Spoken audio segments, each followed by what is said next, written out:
in Abdullah ibn Mas'ud's copy of the Quran. His own chapter 1, Baqarah, chapter 2, Nisa. All these two that I just mentioned, you can see that is the difference between it and what we have in our copy today. Chapter 3 is Ali Imran, chapter 4 is Alif Lam Mim Sod. Chapter 5, Al-An'am. Chapter 6, Al-Ma'idah. 7, Yunus. 8, Bara'ah.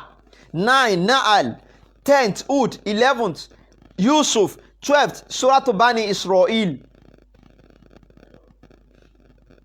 So this is another ordering. It also ends its own chapters with Surah Al-Ikhlas. Total number of chapters, 108. Surah Al-Ikhlas happened to be the last in Abdullah bin Mas'ud's copy of the Quran. Now let's talk about that of Ibn Abbas. In his own, chapter 1 is Iqra, chapter 2 Nun, chapter 3 Wadu'a, chapter 4 Muzammil, chapter 5 Surah Dar, chapter 6 Al-Fatiha, chapter 7 Tabati Yada, chapter 7. That same Tabati Yada that is now Quran chapter 111 in our own Quran, in Abdullah ibn Abbas copy, that chapter happens to be chapter 7. So his own copy ended also with Surah An-Nas, total number of verses, total number of chapters 114. In Abdullah ibn Jafar, in his own copy of the Quran, we also have Iqra as chapter 1. Meanwhile, the last chapter happens to be Surah Al-Ma'idah in his own copy. Total number of chapters 113. So the differences in this ordering of chapters is an indication of editing. It is an indication of what is defined as editing. So stop deceiving the masses by saying the Quran is the only book that has never been edited in history. You will have to define what you mean by your editing, if you want to say that. Because editing does not always mean correction of errors. A little rearrangement is also editing. Now another type is Basmala. The introduction of Bismillahir Rahmanir Rahim in the Quran is an editing, if you don't know. Because originally, Basmala was never part of those chapters. The Sahaba, the companions of the Prophet, they introduced Bismillahir Rahmanir Rahim into the Quran in order to separate one chapter from another. With the exception of Surah Al-Fatiha, whereby Surah Al-Basmala is regarded, whereby Al-Basmala is regarded as verse 1. Every other chapters of the Quran, whereby you see Bismillah Rahman Rahim, it wasn't the Prophet Muhammad that put it there. And it was not based on his instruction. The Sahaba themselves, they deem it fit, they deem it necessary. That how are they going to indicate the end of a particular chapter from another? So they now thought, if they use something else that is not a verse from the Quran, then that will mean that they introduce something that is not part of the words of Allah into the Quran. They now decided to use Bismillah Rahman Rahim, which happened to be a verse in one of the chapters of the Quran. Innahu min Sulaiman wa innahu Bismillahi Ar-Rahman Rahim. So they pick it from there and then use it as a separating punctuation between two chapters of the Quran. So it is editing. It is editing. They did it by their own discretion. Al-Basmalah alamatul fasli bayna suratayn. Bismillahir Rahmanir Rahim, I repeat, is introduced into the Quran to indicate the end of every chapter and the beginning of another chapter. So you now ask me that why was it that Surah At-Tawbah did not have Bismillahir Rahmanir Rahim in the beginning? That is because Surah Al-Anfal, the preceding chapter, which is Surah Al-Anfal, you understand? When the Surah Al-Anfal was revealed, it was not long that the Prophet died. You understand? Leave it there. Just leave it like this. it was not long that the prophet died. So the Sahaba did not know whether Al-Anfal and Tawbah were two different chapters. They could not decide because the prophet did not explain to them before he died that they were two different chapters. So they were in doubt whether Al-Anfal was part of At-Tawbah or not. So that is why they decided not to separate the two of them using Al-Basmala, Bismillahir Rahmanir Rahim. So they left it like that. It's not that some people are saying some superstitious and fallacious statements saying that Surah At-Tawbah is a surah that is a cause. It is a cause. So because it is a cause, that was why that statement of Rahmah, Bismillahir Rahman. So the statement of Rahmah was not used in the beginning because it is a spelling, a casting of spell. That is not true.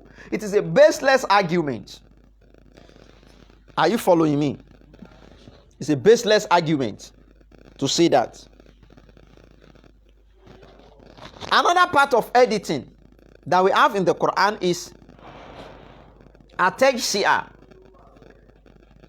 sectionalizing the contents of the Quran. The sectionalizing. During the time of compilation of the Quran, during the era of Prophet Muhammad himself, there was nothing like Juz'ul Hamma, Juz'ul Baqarah, Juz'ul Tabaraka, Juz'ul. There was nothing like that. There was nothing like Sumunu. There was nothing like Isbu. There was nothing like that. The first person to sectionalize the Quran into parts was Imam Ali, the cousin of the Prophet. After the death of Prophet Muhammad sallallahu alaihi wasallam, he spent some days in the house trying to compile all the Quran in a single book. So by the time he came to the masses, to the people, he presented the Quran which he had compiled, and he made them into 7 sections. Sabu'ata Ajiza, 7 sections. So he was the first person to introduce the term Juz'u in the Quran, Imam Ali. And I'm going to mention all the 7 sections written by Imam Ali. It was not even what we recognize today, because today we are saying we are having 30 Juz'u in the Quran. In the Quran, in the Mus'haf of Imam Ali, the Juz'u were only 7. The parts. So he compiled them into 7 parts. I'm not saying the Quran exceed than what we have today or decreases from what we have today, but I'm saying that the sectionalizing was different. In the sectionalization of Imam Ali, we have Juz'ul Baqarah as the first part, Juz'u Ali Imran as the second part, Juz'u Nizai as the third, Al-Ma'idah 4th, Al-An'am 5th, Al-A'raf 6th, and Al-Anfal 7th. Those are the 7 Juz'u in the copy of Imam Ali. 7 Juz'u. So that is because he used this one of these Sabu Tiwal, the 7 longest chapters of the Quran. He picked them one by one to begin each part. So Al-Baqarah happens to be the beginning of a Juz'u. So he did not not like what we have today, whereby all the longest chapters of the Quran, you will find them towards the beginning of the Quran, from Quran chapter 1 to Quran chapter 10. Not like that. Imam Ali did not do it like that. He separated those long chapters in between each parts, in between each Juz'u. So Juz'u al-Baqarah, Juz'u al-Imran, Nisa, Ma'idah, Al-An'am, Al-A'raf, Al-Anfal were the leader, happened to be the leading chapters in each of the parts. So he now added some other chapters under each part to complete 7 Juz'u. This is also an editing, if you don't know. If you actually know the meaning and types of editing, you will agree with me that this is an editing. This is an editing. Now let us talk about another editing. The naming of the chapters of the Quran. Naming of the chapters, the surah of the Quran. How did they come about the names that we will say today? Surah Al-Fatiha, Surah Al-Mazad, Surah Al-Bayyinah. Number one, we have descriptive names. Some of these names describe what that chapter is all about. For example, Surah Al-Fatiha. What is the meaning of Fatiha? The opening. Something that opens into a location, like an opening door of a building, an entrance door. So Al-Fatiha, it opens into the Quran, being chapter 1. So they name it according to what position that chapter is occupying. So that is what we call descriptive name. So some of the chapters are having descriptive names. So you can also call it Surah Al-Hamdi, a chapter of praises. Another one is phrasal name. Phrasal, P-H-R-A-S-A-L, phrasal name. When something that was specifically mentioned in the chapter was used as the name of the chapter, e.g., example given, Surah to Yusuf, Surah Al-Baqarah, simply because Yusuf was specifically mentioned in that chapter, that name was picked as the name of the chapter. Al-Baqarah means cow. Because cow was mentioned in the chapter, Al-Baqarah was picked as the name of the chapter. So that is a phrase, phrasal name. We also have narrative name. When a story is being narrated almost completely in the chapter, then they pick the name of the character of that story as the name of the chapter. Example given, Surah to Hud. Hud, the story of Hud in that chapter was mentioned almost completely. So that name, that character was used as the name of the chapter. Same thing happens to Surah to Ibrahim. Another way of naming surah is content naming. When a content of a chapter is considered and then we picked a particular word in the chapter to name the chapter. So this is the case we have with Surah to Baro'ah. Baro'ah, because that Baro'ah occurs in that chapter. Baro'atun minallahi wa rasul. So Baro'atun now becomes the name of the chapter. The same thing happens with Surah Al-Fatir. Alhamdulillahi fatiris samawati wal ard. Fatir becomes the name of the chapter. Sajda, Amim Sajda, Amim Ain Sin Kof, etc. Then we also have a case whereby two chapters can also share the same name. For example, Surah Al-Ikhlas and Surah Al-Kafirun. Two of them are considered with a term Al-Mukoshikosha, Al-Mukoshkoshateni. Maybe you have not even heard of that before. So when we say Al-Mukoshkoshateni, we mean Surah Al-Kafirun and Surah Al-Ikhlas. The Kul Ya Ayyuha and Kul Huwa Allahu, the two are referred to as Al-Mukoshkoshatain. We have situations like that. Now we also have a situation whereby there are multiple names for a particular chapter of the Quran, like Surah Al-Bayyinah. Surah Al-Bayyinah, if you know Surah Al-Bayyinah. So it is also known as Surah Al-Kitab. Surah Al-Kitab. Surah Al-Jasiyah is also known as Surah Al-Sharia. Why? Because in the entire Quran, the only chapter where Sharia, the word Sharia, was mentioned is Surah Al-Jasiyah. So it is also known as Surah Al-Sharia. Now we also have Surah Al-Mujadila. Surah Al-Mujadila is also known as Surah Al-Zihar. Zihar is a situation whereby a man refers to his wife as his mother. You call your wife your mother. This is my wife. You now say, my wife, you are so beautiful and you look like my mother. Or you say, my wife, I love you to the extent that the only person I can compare you to in life is my mom. That statement is zihar. It is haram in Islam. It makes your wife at that moment forbidden.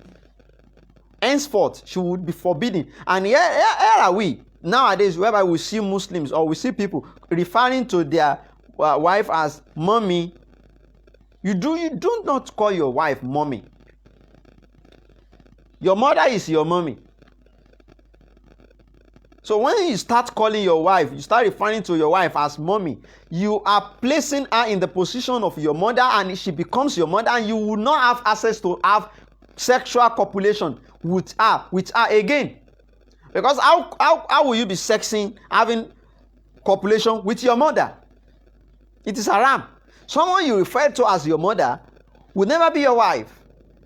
So let your wife be your wife, let your mom be your mom. If your wife has turned to your mother, then don't have copulation with her again.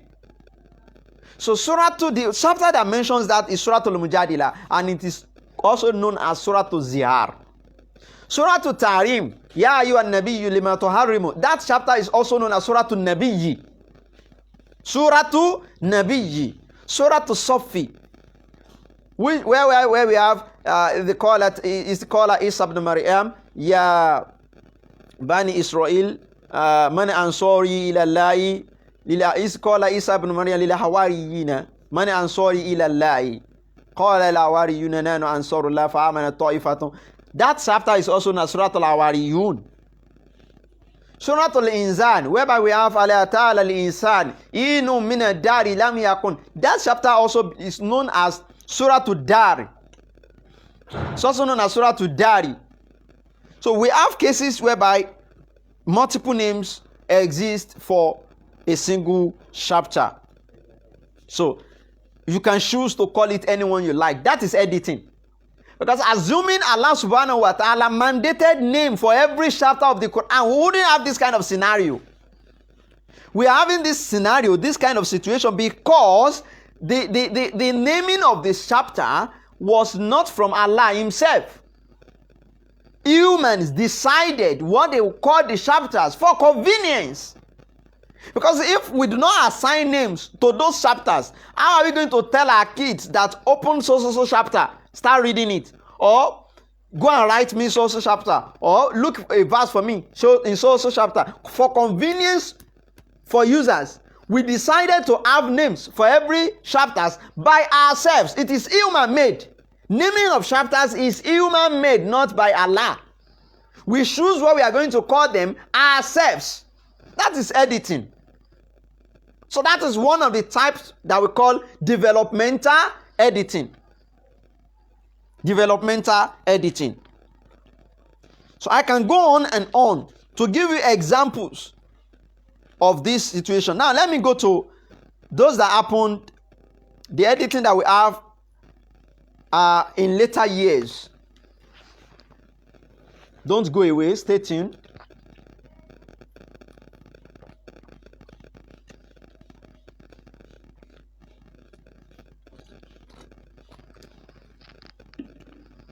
Naham.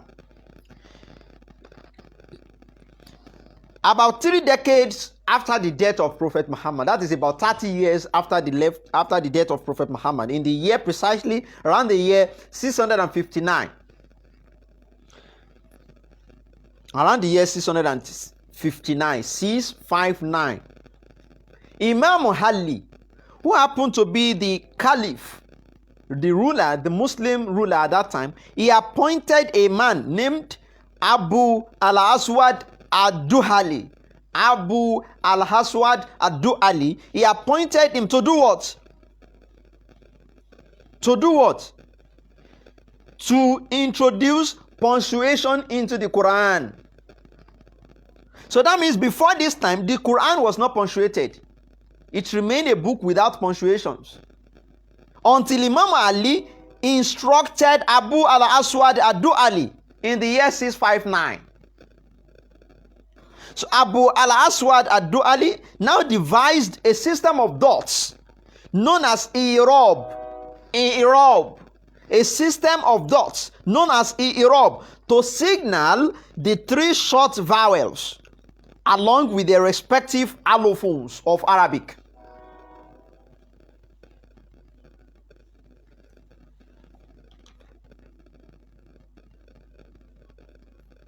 Now I'm going to explain this so that we are going to understand better. Before this time, there was nothing like i'rab. Nothing like i'rab. Nowadays, people go to Arabic school to learn i'rab, and they tell they are learning i'rab. Whenever you are learning i'rab, you must give credit and applause to this man Abu al-Aswad ad-Du'ali, because he was the inventor on the instruction of Imam Ali. Prior to that time, people used to read Quran, and we have people who read it erroneously because it was not punctuated. It wasn't punctuated, so they could it could be read erroneously. And that was what was happening around that time. We have seen people reading the Quran erroneously because it remained unpunctuated. Unpunctuated, like we don't have fatah, kesra, dumma. There was nothing like alif maddi in the Quran of the time of Muhammad. There was not like alif madda. What again? Wow, for elongation. We did not have ya as elongation for kesra. All this did not exist during the time of Muhammad. So when they want to write alladhina, the Arabs at the time of Muhammad, they could read the Quran without the punctuation. So alladhina, they knew without the ya, they knew that this is what they should read. When they say qala, they do not need the alif, that olo vowel, alif, in there. They do not need it in the writing before they will know that this should be called qala. This should be pronounced qala. They knew how to pronounce it without seeing it there. When they see ulaika, without the maddi there, they could read it. But 3 decades later, it became ambiguous for the people, for the ummah, to decipher how they could read correctly the Quran without this punctuation. Even the Arab-speaking nation, we are not talking about those who embraced the religion after Muhammad, the non-Arab speakers. No, those Arab speakers themselves, some of them were reading the Quran erroneously as a result of the lack of punctuation. So this man was tasked by Imam Ali to introduce punctuation into the Quran. Was that not editing? It is editing. Let's say the fact. It is an editing. So he was the one, but at that time, he used dots. So whenever there should be fatah, he will put a dot, an upper dot, on that particular letter. So whenever there is a need for kesra, he would put a lower dot underneath the letter. If it is a dumma, he's going to put an upper dot, but not exactly on top of the letter, the alphabet, but rather in front of the alphabet. So this is what we mean by vowel markings. Vowel markings. Now that is one editing itself. So for you to know, to understand and to agree with me that it is an editing, look at the statement of that particular man, Abu al-Aswad. When Imam Ali tasked him to go and introduce punctuation into the Quran, he declined. He said he's not going to do that. That what the Prophet did not do. How is he going to face Allah in the day of Qiyamah? That he was the one who punctuated the Quran. Something that did not happen during the time of Muhammad. He declined to embark on the task. He refused. It was not until he himself now saw some people reading the Quran erroneously, like the person who read Bara'atum minallahi wa rasuli. Open the chapter for me, please. When somebody was reading that erroneously, now I'm going to read that verse the way that person read it that day. He said,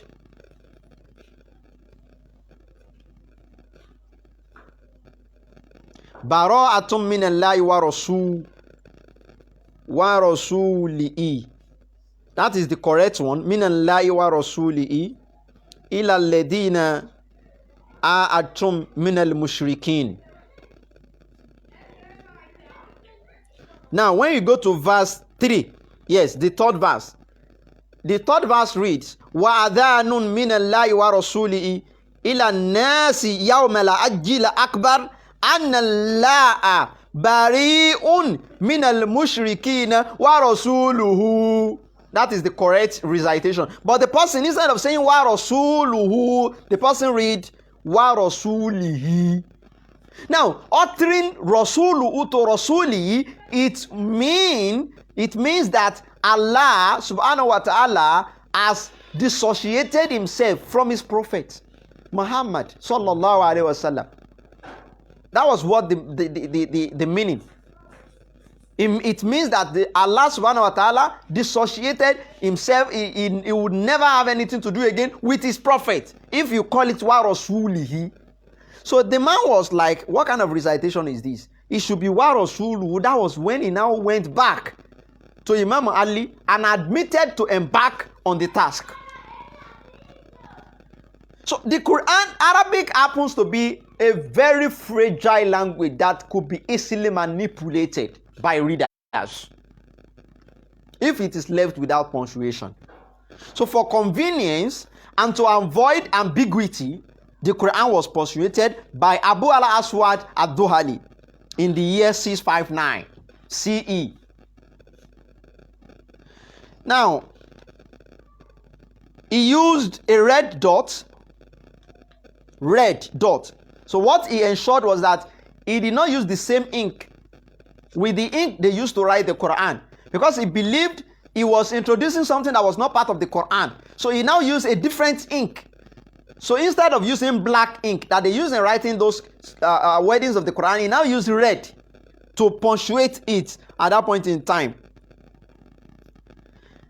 3 decades later, that's about 30 years after, in the year 689 to be precise, two students of that man, Abu al-Aswad ad-Du'ali, two students, namely Nasr ibn Asim and Yahya ibn Mu'ammar, they were also appointed by Abdul Malik ibn Marwan.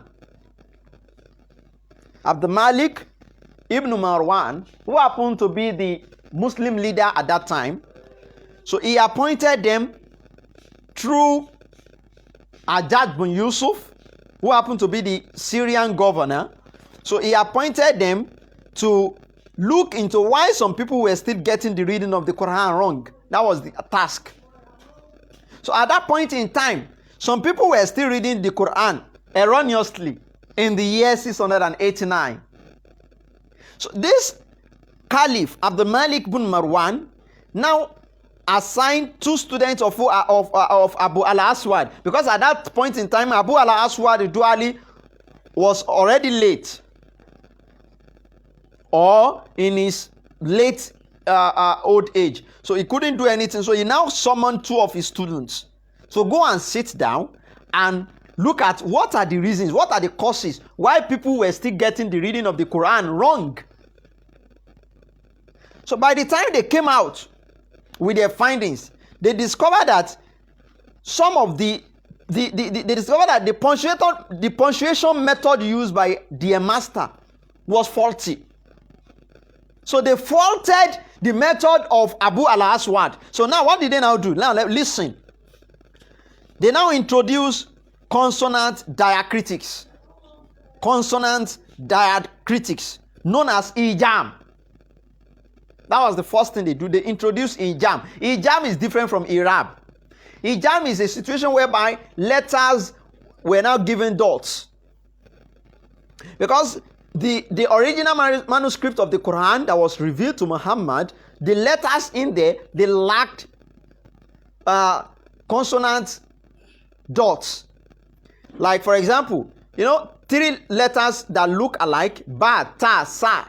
If you know ba, ta, sa, even nun, yaw, making 5. These 5 letters, if you know Arabic very well, ba, ta, sa, nun, and yaw. The 5 of them, they have the same writing style during the time of Muhammad. And the funniest part of it is they were never punctuated. Nothing like dot, single for ba, double for ta, triple for sa, single dot, top for nun, double below for ya. Nothing like that in all the Quran written during the time of Muhammad. So you could imagine if at this age we are presented with a Quran whereby ba, ta, sa, nun, and yaw were not given dots. How are we going to read them? It's impossible. So now this set of students, Nasr ibn Asim and Yahya ibn Muhammad, they now introduce consonant diacritics.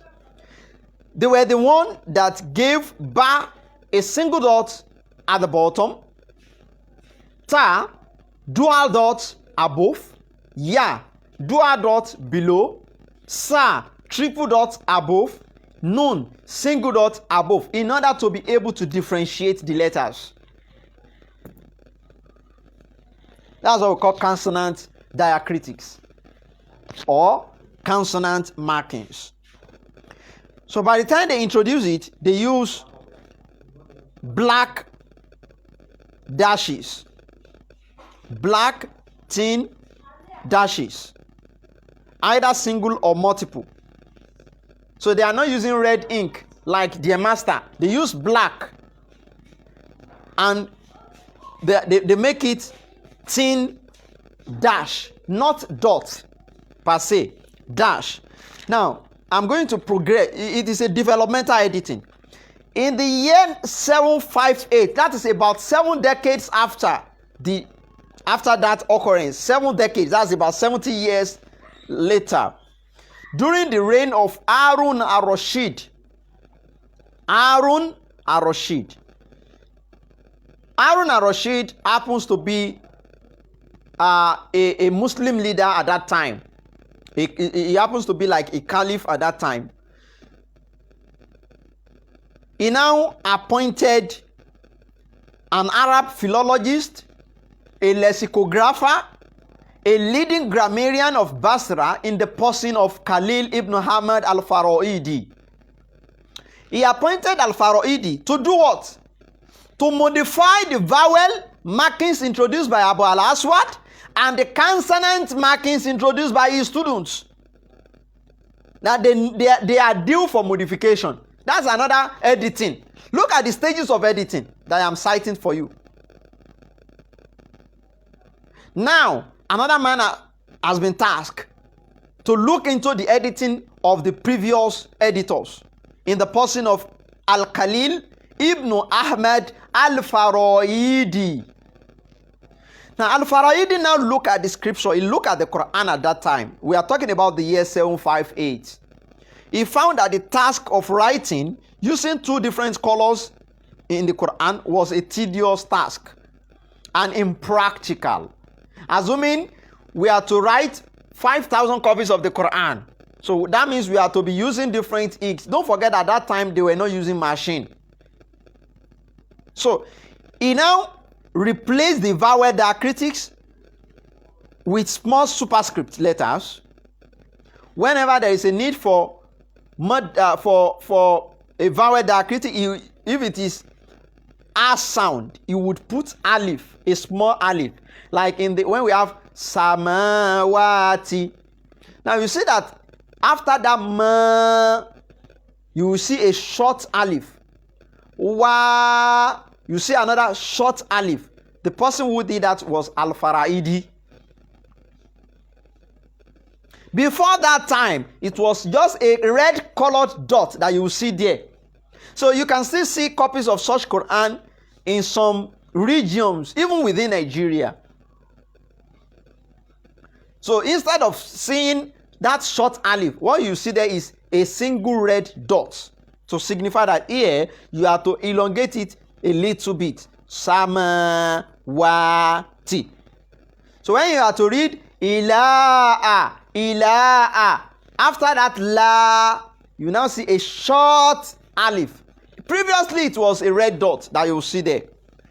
So who introduced this short alif was Al-Faraidi. Now he was also the one that introduced ya, the vowel ya. Which one is vowel ya? Like when we have inun,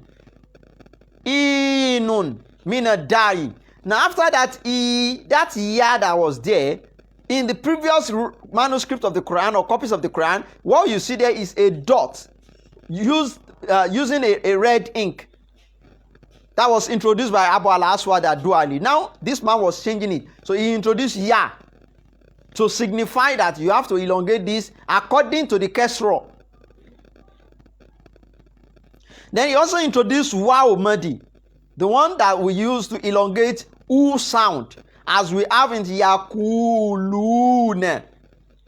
After that ku, there is a waw there. Lu, there is a waw there. That waw that you are seeing there was introduced by Al-Faraidi. It was not there before. That is editing.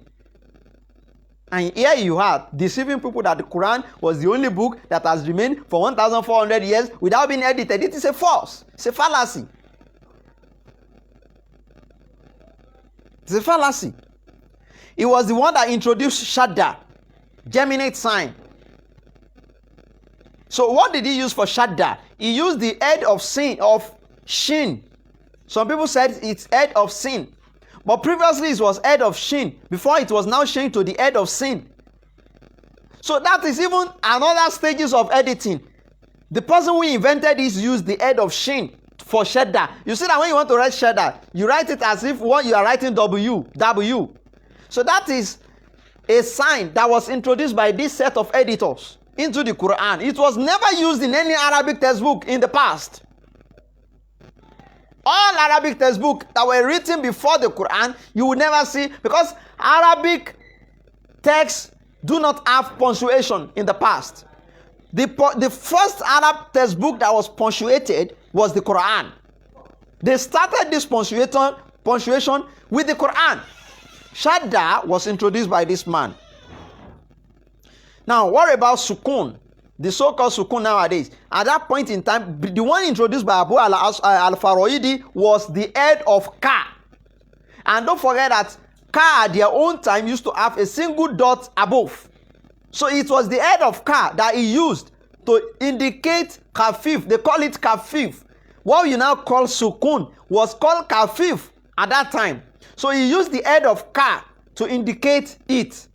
So nowadays it is now the head of A. We have removed the dot. That's another stage of editing. So above all, the system of Al-Faraidi is still maintained in Quran of nowadays. Now between 8th century and 10th century, we witness an evolution of a new Arabic calligraphy. What is the meaning of calligraphy? Writing styles. Writing styles. The calligraphy they use in writing Quran prior to this time was Ijaz calligraphy. Ijaz calligraphy. Ar-Razm al-Ijazi. That's what they use in writing the Quran prior to this 8th century. So all the Quran that were written in the 7th century, 6th century, are you following me now? In the 7th century. In the 7th century, because the Quran revelation came in the 7th century. All the Quran at that time were written by Ijaz calligraphy. Ar-Razm al-Ijazi, the writing style of the people of Ijaz. When we say Ijaz, we mean starting from what we now know as Saudi Arabia, extending to Jordan, Oman, Qatar. All those regions fall under Ijaz. But from the 8th century, they introduced another calligraphy. Who are those people who introduced? The Nabateans of Iraq. Nabatians of Iraq, they introduced the Kufic calligraphy, which is another writing style, different entirely. So these are the people of Iraq. Although that handwriting happened to be beautiful and superb, even some of them were using gold ink to write the Quran at that point in time. That's why we have a copy of the Quran that is referred to as the Blue Quran. Go and read about the Blue Quran. It's a beautiful and attractive Quran. It was written based on the Kufic calligraphy. So when you are talking about editing of the Quran, you have to give credit to people like the Sahaba themselves. You give credit to the Tabi'in. You give credit to the Tabi'in. People like Abu al-Aswad al-Duhali, Yahya, and Nasr ibn Asim, and Al-Khalil ibn Hamad al-Faraidi. You have to give credits to all these scientists because they worked assiduously to make the Quran what we have today. Assalamu alaikum.